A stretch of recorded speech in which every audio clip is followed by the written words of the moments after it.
திட்டங்களை கொண்டு வர உள்ளேன். முதல்ல திட்டங்களை கூறுங்க மன்னா. அவை திட்டமா இல்லையா என்பதை மக்கள் முடிவு செய்யட்டும்.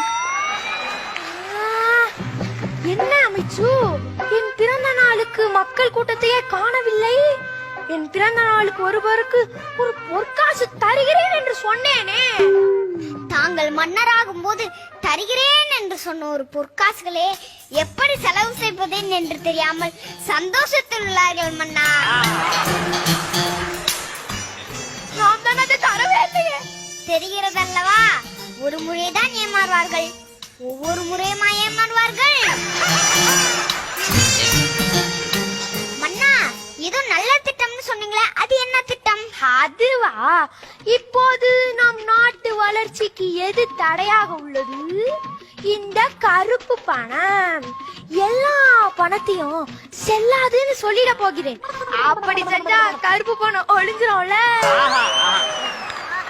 இதே மாதிரி ஒரு சம்பவம் சிந்தியான ஒரு நாட்டுல நடந்துச்சு. அந்த மன்னர் உங்களை மாதிரிதான் முட்டாள்தனமா பண்ணாரு. கருப்பு பணத்தை வச்சுட்டாரா? கருப்பு பணத்தை எங்க ஒழிச்சாரு? கலர் கலரா கோட்டு மாட்டின்னு தான் சுத்தினாரு. அமைச்சரே, நாம் நமது ஆட்சியில் சந்தோஷமாக இருக்க வைப்பதற்கு நாம் என்ன செய்வது? நம்ம ஆட்சியில இல்லனாலே மக்கள் சந்தோஷமாக தான் இருந்திருப்பார்கள். என்ன சொல்லணும் மன்னா? மன்னா என்ன மன்னா? முன்பு அயல் நாட்டிடம் அடிமையாக இருந்தோம், இப்பொழுது அயல் நாட்டு நிறுவனங்களிடம் அடிமையாக இருக்கிறோம். மக்களின் குறைநிறைகளை கேட்டால் தானே. அமைச்சு அமைச்சு, நான் இப்போதுதான் நகர்வலம் சென்று வந்தேன். அங்கே மக்கள் செல்ஃபி எடுத்துக்கொண்டும் ரீல்ஸ் போட்டுக்கொண்டும் வீலாக் செஞ்சு கொண்டும் சந்தோஷமாக தான் உள்ளனர். மன்னா, நம் நாட்டிற்குள் சென்றாதான் அது நகர்வலம். நாடு நாடாக சுத்தினா அது ஊர்வலம். அங்கே உங்கள் ஆட்சி இல்லை அல்லவா, அதனால் தான் மக்கள் சந்தோஷமாக இருந்திருப்பார்கள். அது சரி மன்னா, லாபத்தில் உள்ளதை ஏன் விற்கிறீர்கள்? என்ன அமைச்சு, நீங்களும் மக்களை போலயே கேள்வி கேட்கிறீர்கள். நாம நஷ்டத்தில் உள்ளதை விற்றால் நாம் எப்படி லாபம் பார்க்க முடியும்? லாபத்தில் உள்ளதை விற்றால் தானே நாம லாபம் பார்க்க முடியும். ஏன்னா நான் சொல்றது சரிதானே? சரி, நாம் இப்போதே நகர்வலம் செல்வோம். இவன் வேற 5 மார்க்குக்கு ஓவர் ஆக்டிங் பண்றான். இப்படியே சென்றால் நான் மன்னன், நீ அமைச்சு என்று மக்கள் கண்டுபிடித்துடுவார்களே. நாம் என்ன செய்வது? மன்னா, நாம் வடநாட்டிற்குள் செல்லும் போது மார்வடத்தில் செல்வோம். அப்போதுதான் யாரும் நம்மளை கண்டுகொள்ள மாட்டார்கள். அப்போது தென்னாட்டில் தென்னாட்டில் மன்னராக சென்றாலே நம்மளை யாரும் கண்டுகொள்ள மாட்டார்கள். சரி வா செல்வோம். ஏனால் அங்கே அறிவாளிகள் அதிகம். அட நீ வர வா, கிளம்புவோம்.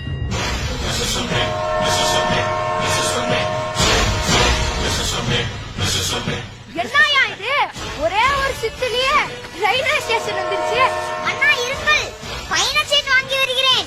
என்ன மன்னனுக்கே பயண சீட்டா? இதையும் தனியாருக்கு விற்று விட்டோம். இங்கே மன்னரா இருந்தாலும் மக்களா இருந்தாலும் காசு கொடுத்துதான் செல்ல முடியும்.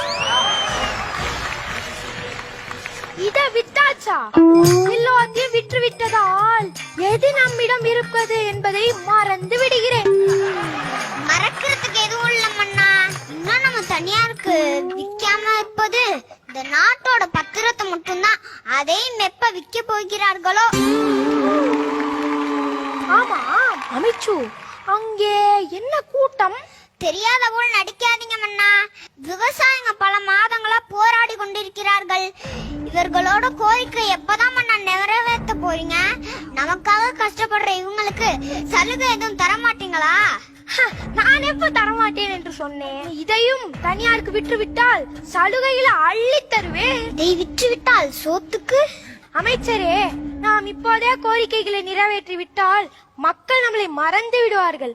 அதனால் வரும் தேர்தல் அப்ப நம்ம கோரிக்கைகளை நிறைவேற்றினால் தான் உண்டு. மன்னா, பேசிக்கொண்டே எங்கே வந்து விட்டோம் பாருங்கள். தென் திசைக்கு வந்துட்டோம்டா. ஐயோ, இவனுங்க நம்மள பார்த்தா விடவே மாட்டாங்களே. சரி வா செல்வோம். மன்னா, அந்த வழியாக செல்லாதீங்க, அது கேரளா. ஐயோ, சரி வா இந்த வழியா செல்வோம். ஐயோ மன்னா, இது ஆந்திரா. சரி, இந்த வழியா செல்வோம். ஐயோ மன்னா, இது தமிழ்நாடு. ஐயோ,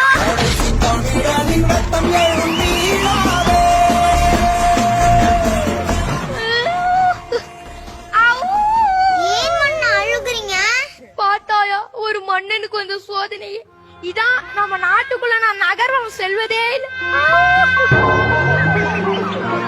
புரியுது மன்னா, தாங்கள் வெளிநாட்டில் சுத்துவதற்கு காரணம் இப்போதுதான் புரிகிறது.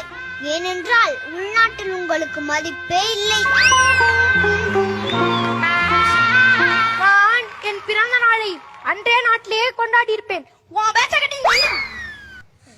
மன்னா, இந்த நாட்டில் மன்னராக இருந்து வெளிநாட்டுல சுத்திட்டு இருந்தா நம் மக்களின் நிலைமை தான் என்ன?